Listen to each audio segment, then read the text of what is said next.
जी जनाब, आप लोगों के सामने एक दफ़ा फिर हाजिर हैं और पाकिस्तान का आज पहला मैच हुआ T20 न्यूजीलैंड के खिलाफ। अनफॉर्चुनेटली अच्छा रिजल्ट नहीं रहा पाकिस्तान के लिए। और इनफैक्ट जब मैच शुरू हुआ तो एक टाइम पर 29 पर 4 विकेट पाकिस्तान के गिर चुके थे और बड़ा अच्छा कमबैक किया पाकिस्तान टीम ने वहां से, लेकिन I think it was not enough runs. मेरे साथ ताबिश मौजूद हैं। ताबिश, क्या कहेंगे पाकिस्तान की परफॉर्मेंस के बारे में आज? बहुत बुरी परफॉर्मेंस थी पाकिस्तान की। डेफिनेट सी बात है, जैसे कि मैंने आपको पहले भी कहा था कि पाकिस्तान ने वहाँ पे कोई प्रैक्टिस नहीं करी है और डायरेक्ट T20 खेलने मतलब चले गए वो, जिसकी वजह से पाकिस्तान को ये दिन देखना पड़ा जो आज पाकिस्तान के साथ हुआ कि 20 रन पे 4 आउट हो गए। तो उसके बाद शादाब खान ने अच्छी बैटिंग की, जैसा कि आपने कहा था कि शादाब खान में उन्होंने अच्छी परफॉर्मेंस की थी, तो वो नजर आया उनकी बैटिंग में। और पाकिस्तान ने 153 रन के करीब किए, जो कि इनफ नहीं था। लेकिन मैं यहाँ पे पाकिस्तान के बॉलरों के बारे में बात करूंगा कि इतने सीनियर बॉलर है वहाब रियाज, उन्होंने जिस लेंथ पे बॉलिंग कराई है वो बहुत ही अजीब और गरीब थी मेरे लिए। और मुझे समझ भी नहीं आ रहा था कि वहाब रियाज इस तरह की बॉलिंग कर रहे हैं ये। और उन्होंने, वो सीनियर बॉलर थे, उन्होंने 4 ओवर में 47 रन दे दिए, वो पूरे 4 ओवर भी नहीं किए उन्होंने। और दूसरे को विकेट भी नहीं ले सके वो, अगर वो एक दो विकेट गिरा लेते तो पाकिस्तान का चांस बन वहाब जाता था। रियाज, मुझे ऐसा लगा कि जैसे वो पाकिस्तान में जैसे खेलते हैं या फिर जो, क्योंकि अगर आपने मैच देखा हो तो बहुत बाउंस था विकेट में।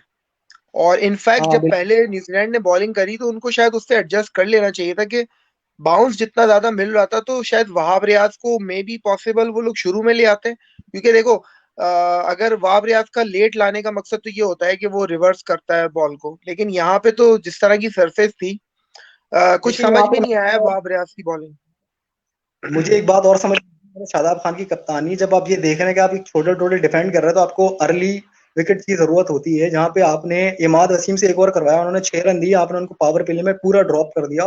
पूरे पावर प्ले उनको आप लेकर नहीं आए, जबकि आपको अच्छी तरह पता है कि सरफराज अहमद उनको किस तरह लेकिन यार इस्तेमाल करते यहाँ हैं। पे जो है वो ये भी समझने वाली बात है ना कि इमाद वसीम हो या शादाब खान हो, आपने ग्राउंड का साइज देखा कितना छोटा है। अगर आपके पास वैरायटी ना हो तो इमाद वसीम तो मुझे नहीं लगता इतना इफेक्टिव वहां हो सकते थे। इनफैक्ट इतना ग्राउंड पिटे नहीं छोटे और वो बड़े बाय की द बात वे, लेकिन ग्राउंड छोटे और बड़े की बात नहीं है, आप रन रोक के मैच नहीं जीत सकते थे, आपने सिर्फ और सिर्फ विकेट लेनी थी। अगर आप विकेट तो गिरा विकेट लेते लेने के जिस लिए तरह तो इमाद वसीम का यूज नहीं होता ना। विकेट कैसे, कहाँ लेते हैं विकेट? वो तो शुरू में ही लेते हैं अगर लेते हैं विकेट तो। इमाद वसीम वो ऑप्शन है आपके पास जिसको बैट्समैन जो है वो हिट करने के लिए जाएगा, क्योंकि उनकी बहुत हम्म। ज्यादा टर्न नहीं होती और इसमें बैट्समैन गलती करेगा। तो आपको T20 क्रिकेट ही डिपेंड करती है इसी पे कि बैट्समैन गलती करे और आपको विकेट मिले। क्योंकि T20 वो हम्म। क्रिकेट तो है नहीं कि क्रिकेट आपको एक्स्ट्रा ऑर्डिनरी बॉलिंग की जरूरत है। आपको यहाँ पे प्रेशर डालने की जरूरत थी और एक आध दो अच्छी बॉलें डालते हैं आप, जिसपे बॉलर बैट्समैन स्ट्राइक करता है और आपको विकेट मिलती। लेकिन पाकिस्तान ने यहाँ पे लैक ऑफ कैप्टनसी भी कह सकते हैं आप, ये इनएक्सपीरियंस था शादाब खान का। लर्न करेंगे आहिस्ता आहिस्ता इंशाल्लाह वो। लेकिन यही है कि इनको जरा अभी मिच्योर थोड़े यार होने की मैं जरूरत थोड़ा है। यहाँ पे डिसएग्री करूंगा। मेरा नहीं ख्याल कि इमाद वसीम को आप ऐसे पिक्चर करके दिखा रहे हो तो उस्मान कादिर विद वेरिएशन है वो। शादाब खान ने खुद एक ओवर कराया। शादाब खान को उस ओवर में पहली बॉल पे छक्का पड़ा था, आपने देखा होगा वो ओवर। आप जितनी ये छोटी बात देखिए, बाउंड्रीज है, और साथ साथ मैं ये भी कहना चाहूंगा कि शादाब फुली फिट भी नहीं है, ये भी आपको ध्यान में रखना पड़ेगा विद भाई बॉलिंग के अलावा। अगर आप फुल्ली फिट नहीं है तो आपको खेलना भी नहीं चाहिए। आपको ये बात भी आपको ये बात भी पीसीबी को ये नोट करना चाहिए कि एक बंदा फुल्ली फिट नहीं है तो आप उसको कैसे खिला सकते हैं नहीं, जब लेकिन तक वो फुल्ली शादाब खान आपको, आप फिर किसको खिलाएंगे? आप अगर वो तो फुल्ली जो फिट टीम सिलेक्शन आपकी हुई है, आपने तो टीम ही तो अजीब सेलेक्ट करी है। बहरहाल, नहीं, कमिंग अगर बैक टू ताविश, थोड़ा सा आगे लेके चलते हैं इसको। तो जी जी बॉलिंग पर भी दोबारा आते हैं। जरा मुझे बैटिंग का जरा बताएं। देखिए, वो बात सही है कि बाउंस था। पाकिस्तान पहले बैटिंग कर रहा था, उनको सरफेस का नहीं पता था। अंडरस्टैंडेबल है, ठीक है, हो जाता है। जबकि ये प्रोफेशनल क्रिकेट में होता नहीं है। और आप ठीक है, क्वारंटीन था और उनकी जो मसाइल रहे समझ में आता है। लेकिन जो पाकिस्तान की बैटिंग खेल रही थी, और जिस तरह का ग्राउंड था, जितने छोटे छोटे ग्राउंड है, उस पर भी जो है वो हमारे टॉप ऑर्डर के जैसे रिजवान थे फॉर एग्जाम्पल। मेरे मतलब कि मेरा मकसद जो मैं कहना चाह रहा हूँ वो ये कि क्या पाकिस्तान की बैटिंग लग रही है आपको T20 की टीम कोई लग रही है ये देखने में? जिस तरह अब्दुल्ला शफीक और रिजवान से अगर आप ओपन करवाएंगे, ऑन दी अदर एंड जरा आप न्यूजीलैंड की टीम को देखें। मतलब कहने का मेरा मकसद, मैं कहना ये चाह रहा हूँ कि क्या पाकिस्तान वाकई में आपको डिफरेंस नजर नहीं आ रहा दोनों टीमों के दरमियान में इन टर्म्स ऑफ T20 क्रिकेट? बिल्कुल बहुत बड़ा ह्यूज डिफरेंस है और बहुत ही बेवकूफ़ाना फैसला था ये कि आपने जो है वो रिजवान जैसे बैट्समैन को ओपन करवा दिया, जहाँ पे आपको पावर प्ले में रन लूटने होते हैं, जहाँ पे रन बनाने का पावर प्ले असल T20 में 6 ओवर के शुरू होते हैं, वो रन बनाने के होते हैं, उसके उसके बाद आपका मोमेंटम सेट होता है, वहीं से आप टारगेट करते हैं आप किस स्कोर पे जाएंगे 20 ओवर के हम्म। अख्ताम पे। जब आप शुरू के 6 ओवर ही आप मर जाएंगे और आप अपनी विकेटें गंवा देंगे और 20 रन करेंगे आप, तो डेफिनेट सी बात है कि आपके पास ज्यादा चांस होते नहीं है। ठीक है, ये बात ठीक है कि 1 ओवर का गेम होता है, 1 ओवर बदल देता है T20 को पूरा, मतलब अगली टीम की पोजीशन को बदल देता है, लेकिन डेफिनेट सी बात है कि हर मैच में तो ऐसा नहीं होता। मेजोरिटी ऑफ मैचेस में यही होता है कि शुरू के जो 6 ओवर होते हैं उसमें आपने कॉन्सेंट्रेट करना होता है। जब आप रिजवान को भेज देंगे और वो 17 बॉल पे 17 रन करेंगे, तो डेफिनेट सी बात है पाकिस्तान की यही हाल होना है। और रिजवान की दूसरी तो बात बनती जो ये जो हमारे जो बैट्समैन है, आई मीन अब्दुल्ला शफीक से कोई प्रॉब्लम नहीं है मुझे, लेकिन यार हम जी वही कन्वेंशनल क्रिकेट खेल रहे हैं। आपने देखा उनके बैट्समैनों की बैटिंग चेक करी आपने? मतलब किस तरह वो हिटिंग बिल्कुल कर रहे थे। मतलब इसका मतलब ये हुआ, जो राशिद लतीफ बोलते भी हैं, हम बड़ा क्रिटिसाइज वैसे करते रहते हैं राशिद लतीफ को, लेकिन जो वो बात करते हैं वो सही कहते हैं कि हम बहुत पीछे हैं इस वक्त in terms of hitting ability. हम शायद बहुत बिल्कुल जो है वो पुराने जमाने की क्रिकेट खेल रहे हैं अभी भी। अगर आप फॉर एग्जाम्पल देखें, कुछ लोग तो जो है नेचुरल टैलेंटेड लोग हैं, फॉर एग्जाम्पल शर्जील खान हो गए और आपके आजम खान हो गए, ये दो लोग तो आपके पास नेचुरली टैलेंटेड है, इनको सिखाने की जरूरत नहीं है। लेकिन जो बाकी के बिल्कुल खिलाड़ी हैं, उनको अपनी गेम बनानी पड़ेगी हिटिंग करने की। फॉर एग्जाम्पल ये जो साइफर्ड हैं, जो इन्होंने आज बड़ी अच्छी बैटिंग करी, ये ऐसे नहीं जी जी खेलते थे, इन्होंने ये सीखा है, मतलब इनको ट्रेन किया है बाकायदा हिटिंग के लिए। बिल्कुल सही बात है कि यहाँ पे मसला ये है कि हमारे यहाँ सीखने वाली जो ख्वाहिश होती है वो नहीं है हमारे प्लेयरों के अंदर। वो चाहते हैं कि भाई बस प्लेट में रख के सब कुछ मिल जाए और हम वो उसको मतलब खा लें। लेकिन ऐसा इंटरनेशनल हम्म। क्रिकेट में होता नहीं है, आपने आपको इवॉल्व करना होता है, अपने सिचुएशन के लिहाज से, एरा के लिहाज से अपने आप को इवॉल्व करना होता है कि क्रिकेट किस तरह जा रही है और किस तरह बाकी टीमें किस तरह क्रिकेट खेल रही हैं।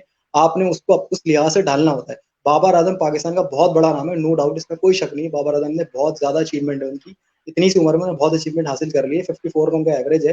लेकिन वही बात है कि इवॉल्व नहीं कर रहे हैं वो अपने आप को। नहीं, वो लेकिन स्ट्राइक मैं रेट पे मैं तब नहीं, sorry, I am sorry, no no no no, that's not correct. Babar Azam is a wonderful T20 player. और देखें, बात सारी ये नहीं हो रही, देखें बात वही है ना दाबिश के, हम लोग हर आदमी को एक ही तरीके से क्यों हाँकते हैं। विराट कोहली और हार्दिक पांड्या दोनों अलग अलग तरीके के प्लेयर हैं, हमें ये बात समझनी पड़ेगी। पांड्या को कोहली बनने की जरूरत नहीं है, कोहली को पांड्या बनने की जरूरत नहीं है, दोनों का अपना अपना रोल है। पाकिस्तान टीम में बाबर आजम आपकी बैकबोन है भाई बैटिंग की। अगर आपकी विकेट नहीं गिरती, अगर बाबर आजम किसी भी टीम में चला जाएगा, तो क्या उसको वो ये बोलेंगे कि तुम छक्के मारो? नो नो नो, उसका अपना रोल है जो वो निभाता है।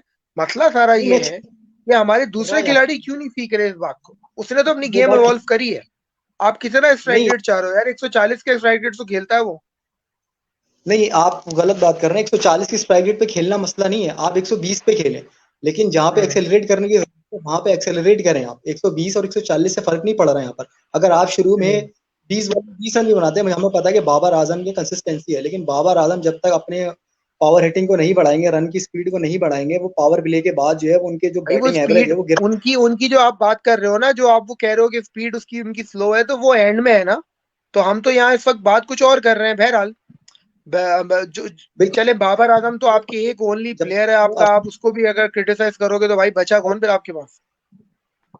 क्रिटिसाइज नहीं कर रहा बाबर आजम को, मैं एक बात कर रहा हूँ। बाबर आजम ट्रमेंडस प्लेयर हैं, बहुत अचीवमेंट है उनकी पाकिस्तान के लिए। उन्होंने अपने T20 के आप को नंबर 1 प्लेयर है वो। न्यूजीलैंड वो टी थे, ट्वेंटी मतलब के अब नंबर वन तो प्लेयर नहीं, हैं। अब तो नहीं है, पहले। है टॉप 5 में तो है ना वो, नंबर 2 पे तो है ना वो। नंबर 1 पे रहे, बिल्कुल। नंबर 2 पे रहे, वो मैटर। नंबर टॉप 5 में रहना मैटर करता है। इतनी बड़ी मतलब दुनिया है और इतने बेहतरीन प्लेयर हैं, अगर उनके दरमियान बाबर आजम नंबर 2 पे, डेफिनेट सी बात है वो एक ग्रेट प्लेयर हैं। उनको मतलब ओके, बहुत आगे जाना जरा है। एक बात मुझे ये बता दें, आपकी जो करंट पाकिस्तान की टीम खेल रही है, क्या आपको, वैसे तो ये बात हमें समझने की जरूरत है कि जो अगला वर्ल्ड कप है वो इंडिया में है, कंप्लीटली डिफरेंट सिचुएशन हो जाती है जब आप जी इंडिया में खेलते हैं। बॉल स्पिन करेगा, विकेटें डिफरेंट बिल्कुल। होंगी, ग्राउंड थोड़े बड़े होंगे, तो वो बात अलग है। लेकिन डोंट यू थिंक कि पाकिस्तान, ये जो मिसबाह उल हक है, हमें सीरियसली कंसिडर करना पड़ेगा शर्जील खान और आजम खान जैसे खिलाड़ियों को, क्योंकि या तो हम इन खिलाड़ियों को पावर हिटिंग सिखाएं, या फिर इन लोगों शर्जील और आजम को लेकर आए और फिटनेस पे आप कॉम्प्रोमाइज करें। शर्जील खान की जहां तक बात है, शर्जील खान नेचुरल हिटर है, उनको हिटिंग सिखाने की जरूरत नहीं है। ठीक है, आजम खान नेचुरल हिटर है, उनको हिटिंग सिखाने की जरूरत नहीं है। लेकिन यहाँ पे दोनों के साथ सबसे बड़ा फ्लॉ ये है कि दोनों की फिटनेस का इशू है।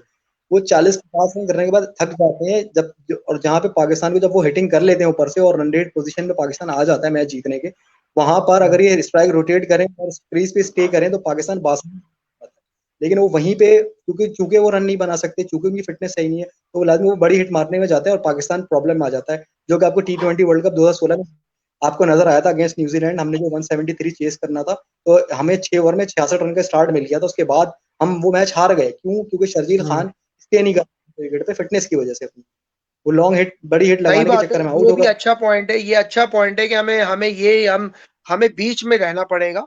तो मिसबाह उल हक का मकसद, मैंने मिसबाह उल हक का एक इंटरव्यू देखा कुछ दिन पहले, मवीज राजा को उन्होंने कहा, उन्होंने बाकायदा ताबिश नाम लेके बोला शर्जील और आजम के बारे में कि ये दोनों बड़े सुप्रीमली टैलेंटेड लड़के हैं, लेकिन अगर आप इनको भागते हुए देख लेना तो आप मुझे बता देंगे मैंने इनको क्यों ड्रॉप किया। और मैं एग्री करता हूँ उनकी बात से, इतनी बुरी फील्डिंग नहीं होनी चाहिए यार आपकी, मतलब ठीक है आप थोड़े अनफिट हो या थोड़े आपका फिटनेस लेवल गिरा होना चाहिए, लेकिन इतना नहीं होना चाहिए यार कि आप भागो तो लोग आपको प्रॉपरली स्पॉट कर सकेंगे ये कोई 40 साल का आदमी भागा आप खुद देखें ना, आप क्रिकेट इतनी ज्यादा हो रही है, लीग्स आ गई हैं, फिर T20 क्रिकेट आ गई है, तो आप राणा टुंगा जैसी सेहत के प्लेयर नहीं चल सकते हैं इस तरह की क्रिकेट में, जिस तरह जितनी क्रिकेट हो रही है। ठीक है, राणा टुंगा सुपर फिट आदमी थे, लेकिन उस वक्त इतनी क्रिकेट नहीं होती थी, उस वक्त वनडे और टेस्ट मैचेस होते थे, और वो भी इतने ज्यादा नहीं होते जितने आजकल हो रहे हैं। और T20 और लीग्स और दुनिया जहान की लीगें चल रही हैं, और सब सारे दुनिया जहान के प्लेयर सिवाय इंडिया के वो हर लीग से पार्टिसिपेट करते हैं, जहाँ आपकी आपकी जो फिटनेस है उस लेवल की होनी चाहिए, ताकि आप उनका मुकाबला कर सके। सारी लीग्स के है। अलावा आप इंटरनेशनल क्रिकेट में सर्वाइव कर सकें। जिस तरह की फिटनेस हमारे बैट्समैनों की है, खासकर शर्जील खान और जो है वो आजम खान, तो वो सरवाइव नहीं कर पाएंगे लॉन्ग रन के लिए। जैसे अगर आपने 40-50 रन तक तो ठीक है, लेकिन उसके बाद जब पाकिस्तान को स्टेबिलिटी की जरूरत होगी और वो आउट हो जाएंगे तो बहुत बड़ा प्रेशर आता है नीचे। हमें पता है हमारे पास किस तरह के बैट्समैन है, हमारे पास नीचे माजरत के साथ पावर तो हिटर मौजूद नहीं है, एक्सेप्ट मोहम्मद वसीम, वो भी थोड़ी बहुत तो पावर हिटर कह सकते हैं आप, पावर लेकिन हिटर वो नहीं उस है यार, लेवल के नहीं। देखिए देखो सॉरी टू से, पावर रेटिंग तो हमारे पास कोई करीब से भी नहीं पूछी। पावर रेटिंग कोई सिखा रहा है आपके खिलाड़ियों को? पाकिस्तान में पावर रेटिंग का कोई कॉन्सेप्ट ही नहीं है भाई। आपको आपके पास रज्जाक आफरीदी, इतने बड़े बड़े आपके पास हिटर, उस वक्त के हिटर मौजूद है जब दुनिया में किसी को हिटिंग करना नहीं आती थी, तो ये लोग करते थे। मकसद सारा सही ये बात है, मैं अगेन कहना चाहूंगा कि हमें थोड़ा सा एडवांस होना पड़ेगा। लेकिन फिलहाल मैंने मिसबाह उल हक को का वो जो इंटरव्यू था वो मैंने सुना था, और उन्होंने उनसे ये सवाल किया, रमीज राजा ने, कि यार आप लोगों को नहीं लगता कि आपको पावर रेटिंग के लिए एक अलग कोच लेना चाहिए? तो उनका जवाब ये था कि यार कि हाँ हो सकता है, ले सकते हैं हम कोच, लेकिन इन लड़कों को पहले इन लड़कों को खुद भी एफर्ट करनी चाहिए। मेरे ख्याल में वही तो हमें मतलब प्रॉपर इन्वेस्टमेंट करने की जरूरत है इसके अंदर। आप देखिए उनकी मतलब सिंसियरिटी देखिए और सीरियसनेस का इनकी इंतहा देखिए कि हमें सोचना पड़ेगा इस बारे में। ये मिसबाह उल हक साहब कह रहे हैं, मतलब अभी भी वो सोचेंगे जबकि वर्ल्ड कप आपके सामने, आपके इतने मुंह पे सारे आके आपके खड़ा था। पास कोच है, यानी कहने का मकसद ये है कि स्पिन का कोच, ठीक है, आपके पास बैटिंग कोच गया, आपके पास हर तरह का कोच मौजूद है। पावर रेटिंग का कोच क्यों नहीं होना चाहिए पाकिस्तान के पास, जो इन लोगों को जो है इवन वो इवन प्रॉपर टेक्निक्स बताए साइंटिफिक तरीके से कि किस तरीके से हिटिंग होती है। इवन सुबह उठाने और रात को सुलाने वाला भी कोच मौजूद है आपके पास, लेकिन एक हम्म। पावर हिटिंग कर रहा कोच मौजूद नहीं है। बाकी दुनिया जान के सारे कोच तो आपने भर लिए टीम के अंदर, बहरहाल जिनकी coming back to the match Dawid भाई, ये बताओ कि अब जो अगला मैच होने वाला है जी। पाकिस्तान का, मोस्ट प्रोबेबली मेरे मुझे तो पूरी उम्मीद है पाकिस्तान स्ट्रॉन्ग कमबैक करेगा, क्योंकि आप देख सकते हैं कि पाकिस्तान ने अच्छा कमबैक आज भी किया था। लेकिन जाहिर है जब आपकी 4 विकेटें गिर जाती है तो बहुत मुश्किल होती है। क्या कह रहे हैं आप, आ रहा है कमबैक करेगा पाकिस्तान? इंशाल्लाह जरूर कमबैक करेगा पाकिस्तान, और मुझे बिल्कुल उम्मीद है हैदर अली से और मोहम्मद हफीज से भी, क्योंकि मोहम्मद हफीज की अच्छी फॉर्म लगी भी है। लेकिन वही मसला है वो न्यूजीलैंड में, तो मसला ये पाकिस्तानी के साथ है कि जहाँ बाउंसी विकेट होती है हमारे बैट्समैन जो है वो हाथ पैर छोड़ देते हैं अपने, वो ऐसा लगता है हम्म। बेयारो मददगार होते हैं, ऐसा लगता है वो पेस से डर रहे हैं। तो डर के अगर आप खेलेंगे तो यही हल नतीजा निकलेगा। आप शादाब खान को देख लें, हालांकि मैं उनको कोई एक्सट्रीमली टैलेंटेड बैट्समैन नहीं समझता, लेकिन वो एक ब्रेव बैट्समैन है, हम्म। ब्रेव प्लेयर है। कल हम यही बात कर मतलब रहे थे आपसे, लेकिन आप मान नहीं रहे थे ये बात। नहीं, मैं अभी भी वही बात कह रहा हूँ, ब्रेवरी है उनके अंदर, वो बहुत बहादुर आदमी है, कॉन्फिडेंस लेवल बहुत हाई है उनका। आप देखें उन्होंने उसी कप्तान आदमी की और की तारीफ होती है ना जो आदमी अपने आप को एडजस्ट कर सके। जब आपको बिल्कुल पता है कि बाउंस हो रहा है बॉल, तो भाई आप आगे तो नहीं खेलोगे ना, फिर आप तो कट और पुल मारोगे ना, आप बैकफुट बिल्कुल। पे खेलोगे। तो ये तो आप बेसिक्स देखें है। ना, स्टार्फर्ड जिसकी आप बात कर रहे हैं, जिन्होंने 65-66 रन की इनिंग खेली आज, उन्होंने बेहतरीन इनिंग खेली उन्होंने माशाल्लाह से। वो लेट खेल रहे थे बॉल को, उन्होंने उनको वेट मिल रही थी, वो कट मार के चौका ले ले रहे थे। हमारे प्लेयर क्या कर रहे हैं, बॉल आ रही है आगे की तरफ, वो जा रहे हैं पीछे की तरफ, बॉल पीछे की तरफ आ रही है, वो जा रहे हैं आगे की तरफ, मतलब कोई सर पैर नहीं था, जो जिसका जो दिल कर रहा था वो शॉट लाड़ा लगा रहा था, ऐसा लग रहा था लाड़ा चल रहा। वो प्रॉपर जो अच्छा होता है ना ये कि रहा था कि क्रिकेट, ऐसा लग रहा है गली मोहल्ले की क्रिकेट हो। अच्छा इन्होंने जो है वो शादाब ने बैटिंग करने का फैसला किया था, तो शायद अगर इनको बेहतर ये नहीं होता कि ये बैटिंग बाद में करते तो पिच असेस भी कर लेते इसी बहाने ये लोग। मैं आपकी बात नहीं समझ पाया। मैं कह रहा हूँ कि पाकिस्तान ने आज टॉस जीत के खुद बैटिंग करी थी। हाँ पहले बैटिंग इन्होंने खुद टॉस जीत के करी थी, तो अगर बेहतर ये नहीं होता कि ये पहले बॉलिंग कर लेते तो इसको बिल्कुल एटलीस्ट इनको पिच का अंदाजा हो जाता। बिल्कुल, जब आपकी स्पेन बॉलिंग हो तो आप डेफिनेट सी बात है कि पिच के ऊपर जो है वो आप पहले बॉलिंग करेंगे, आपको एक स्कोर आपके सामने होगा, फिर आप अपने बैट्समैन को उस तरह से एडजस्ट कर सकेंगे, भाई इस तरह हमें चलना है। ठीक है, और मुझे हम्म। इतना इतनी उम्मीद है कि न्यूजीलैंड की कोई एक्सपीरियंस साइड नहीं खेल रही थी, उनके भी तकरीबन प्लेयर नहीं खेल रहे हैं, वो चैपमैन है और क्या नाम है, साइफर्ड है, वो भी कोई खास उन्होंने इंटरनेशनल क्रिकेट अभी नहीं खेली है। और दूसरे जो भी हैं इनके जो भी बाकी बकाया प्लेयर हैं निशन के अलावा, और सेंटनर हैं और बाकी, और एक गप्टिल हैं, 3 एक्सपीरियंस प्लेयर हैं, बाकी सारे नई खेप थी बिल्कुल, बॉलिंग में उठा लें आप, बैटिंग में उठा लें आप।